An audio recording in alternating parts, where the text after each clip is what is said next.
Starting out as a new interior designer can be a rewarding and an exciting experience. But let's face it, getting noticed in a crowded market is no easy feat. That's where marketing, both on and outside of social media, becomes crucial. Ever since I was doing my interior design diploma, shout out to KLC School of Design, I've seen it time and time again. People with great talent for designing incredible spaces, struggling with promoting their skills, and missing out on client opportunities because of that. That's actually what drove me to set up my own consultancy and this channel, and I've been passionate about helping designers to overcome these struggles ever since. So in this video, we will kind of go back to the roots of why I started this channel in the first place. We will look at how you can market yourself as a new interior designer, both with and without social media, and how to go about picking a marketing approach that is right for you and your business. And I'll be honest with you, I will focus a bit more on marketing with social media, as there are so many other videos that talk about the more traditional offline ways how to do that. But I will give you some offline ideas as well.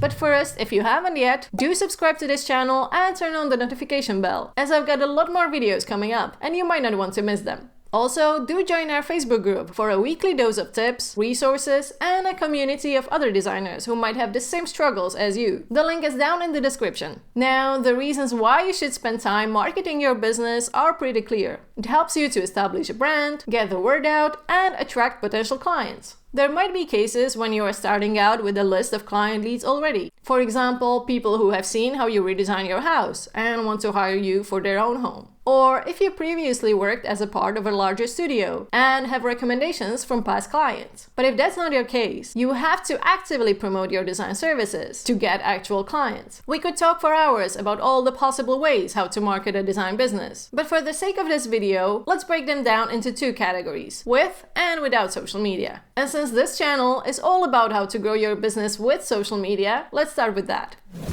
As you would expect, this involves showcasing your designing skills and what you can do on social media platforms like Instagram, Pinterest, Facebook, or others, depending on the type of audience you want to reach. Social media have certain benefits that more traditional offline marketing strategies lack, like the potential for a wider reach, the possibility of optimizing and streamlining tasks and processes, like batch creating content and scheduling it in advance, or automating your message responses to your followers or client leads, so you can be pretty efficient considering the amount of time you put into it. And also lower costs when compared to traditional advertising, unless you hire a social media manager or outsource the management of your social media profiles to an agency, which, if I'm honest with you, is often not that necessary. And I do believe you can do a pretty good job yourself if you know what you're doing and have some guidance. That being said, it's not like there are no downsides to social media. They can feel less personal compared to offline activities like face-to-face networking. You might need some specialized skills, like knowing how to create social media graphics and editing videos. And also, gaining traction takes time and presumes that you post and engage with your followers regularly, which can be challenging if your time is limited. On the other hand, marketing your business outside of social media can be more personal but also more time-consuming. For instance, if you focus on networking in person, attending design events, and so on. Another thing to consider is scaling your marketing efforts. This might be more challenging or even impossible outside of social media and online marketing, depending on what you are trying to do. If social media is your primary focus, scaling your efforts is very doable, and the potential for a wide organic reach, that is, reaching a lot of new people without paying for advertising, is much higher.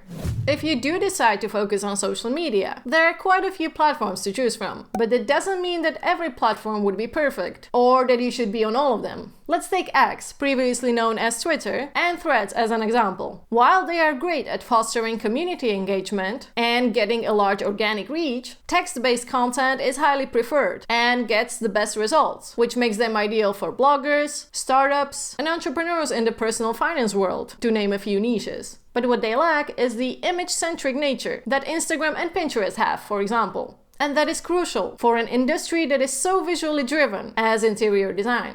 Now, talking about image-centric platforms, there are still several to choose from. There's Instagram, which is my personal favorite, there's TikTok, Pinterest, even YouTube could qualify, especially as video content is becoming more and more popular across all the social media platforms. So how do you choose? Well, the first thing is to know how do all these platforms differ and have a clear idea of what you want to achieve on them. Pinterest, which by the way we have a whole separate video about, works more like a search engine than a traditional social media platform and is great for driving traffic to blogs and websites. This makes it great for virtual designers who rely on online traffic, but as it lacks some community-oriented features, it may not be the best choice if you are a designer who works with local clients and needs to establish relationships with potential leads first. If that's indeed your case, you could be better off focusing on Instagram or Facebook. Now, you might be thinking, why Instagram and not TikTok? Everyone seems to be on TikTok these days, right? So, from a marketer's standpoint, there are some clear differences between TikTok and Instagram, and I still haven't been convinced that TikTok is a better choice for interior designers. For starters, the audience on TikTok tends to be younger, and direct engagement as well as driving sales seems to be less effective than on Instagram. Also, you can still have a strategy that drives you client leads on Instagram without video content. Yes, videos are highly preferred, but you can create other types of engaging posts that don't require any video making skills. Good luck trying that on TikTok. Of course, you need to know what you are doing, and there might be some outliers, but for the vast majority of interior designers, I still believe that Instagram is a much better choice than TikTok. And if you have limited time and resources, focusing just on Instagram will be more beneficial than trying to do both. Growing on TikTok requires different things than growing on Instagram, so you can't just do the same thing on both platforms and expect the same results. I also mentioned Facebook, and in some cases, even LinkedIn might be the best choice, like if you're a commercial designer and need to network with corporate people. So the question still stands: how do you go about choosing the right social media platform for your design business? It all comes down to a couple of factors, like your business goals, resources, and your personal style. I mentioned that for virtual designers, Pinterest can be most beneficial thanks to its potential to drive website traffic. But if you take residential designers who need to establish a closer relationship with potential clients, their situation is very different, and it might be local Facebook groups that will be ideal thanks to their community aspect and the ability to find your posts long after posting. By the way, we also have a video about Facebook groups that you can watch. So, when thinking about which social media to choose, consider these three factors. Your business goals. Do you need to drive website traffic or develop relationships for your business to grow? Your resources. How much time can you realistically invest in building your following and your brand online? Is it 2 hours daily or 3 hours weekly? Creating Pinterest graphics and scheduling them in advance might be more feasible if you are a time-strapped designer than posting multiple Instagram stories every day. And finally, your personality and your personal style. Are you comfortable being on camera, whether it's for fun reels or Instagram lives? Or are you an introvert who prefers sharing knowledge and helping people in community groups on Facebook? Regardless of the social media platform that you decide on, you will need a comprehensive strategy to achieve long-term results. Getting into that might be a bit too much for today, but I recommend you watch this video next, where I will guide you through the process of creating a content plan step by step.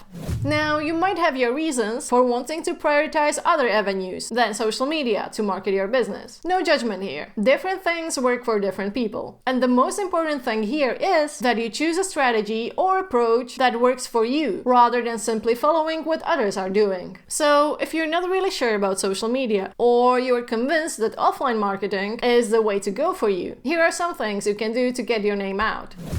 Speaking engagements at conferences and trade shows. Even if your first couple of events might be on the smaller side, it's still a great way how to establish yourself as an authority in your design niche and literally get in front of new people. You can also focus on building relationships with media, whether it's reporters, radio stations, or guest posting in magazines, and being their go-to person on all things interior design. In one of my first agency jobs, we used this service called Help a Reporter Out a lot. It's kind of like a matchmaking service between reporters and content creators and experts on any and every subject. And it's a great way how to get some visibility for free. Just investing your time into responding to requests and giving them your take on topics related to interior design. On a smaller scale, you can achieve a similar thing by guest posting for home decor bloggers or speaking on podcasts. Podcasters are always looking for guest speakers, and if you have something interesting to say and are willing to share your experience or your knowledge, it's a great way how to boost your brand. And it doesn't have to be just podcasts about interior design that are likely listened to mostly by other designers. You could be a guest on a podcast that interviews local businesses, or a podcast where moms share how they run their home-based businesses while taking care of their families. With the amount of podcasts out there, the possibilities are almost endless. Then you can also try volunteering your services for a local charity. Now, it is an investment, as you are giving your time and expertise away, but you will get access to new people, and those that will win your services and will have a great experience working with you can then recommend you further, and you get a nice client testimonial out of it. You can also host your own events, like home decor workshops, that will do both, bring you additional income from the ticket sales, and increase your exposure in your local area. You can advertise your event on websites like meetup.com, Eventbrite, or in your local Facebook groups. And if someone registers for your event, you can add them to your mailing list and work on building closer relationships that way. And lastly, this goes almost without saying, but you can also attend offline events and network with people in and adjacent to your industry directly. This might be one of the most time-consuming ways how to market your business, but sometimes personal connections can be really the only thing you need to get the first few clients. There are so many professionals that could benefit from knowing an interior designer that they can recommend to their own clients. Think realtors, architects, painters, kitchen makers, and so on. And while building relationships with them might take a lot of time, it can pay off dividends over the years to come. The reality is, there is no single correct approach or a one-size-fits-all method for selecting the right marketing strategy for your design business. What will be the right strategy for you depends on various factors, like your business situation and goals, your resources, and your current skills. Again, if you are a virtual designer, social media will probably make more sense due to their global reach and not having to focus on just one specific location. On the other hand, if you are a commercial designer who needs to develop personal relationships with businesses, networking in person might yield better results. Also, think about what you can realistically afford to spend on marketing. It is an investment, but you still need to make the right choice. Otherwise, you are just wasting money on costly advertising without much to see for it. If your budget is rather low and you're okay with dedicating time to doing it yourself, social media could be the sensible choice. And when it comes to your skill set, I would prefer focusing on what you are really good at and developing that further, instead of trying to master something that you're just not comfortable with. You might be great at taking pictures or writing funny captions, but lack the confidence for networking in person. In such cases, you can still build a strong brand using mostly social media. Now, this is not to say that you have to necessarily choose one or the other. I do believe that choosing one primary marketing approach helps with being more efficient, but you can just as well build your marketing strategy around several components that complement each other. Okay, this has been quite a lot, but we have an even longer version of this video on our blog, including more examples, freebies, and other resources, so do check it out if you want to learn more. And if you feel like you've already found the right marketing approach for your business, I'd love to hear about that in the comments. Thank you for watching, and I will catch you next time.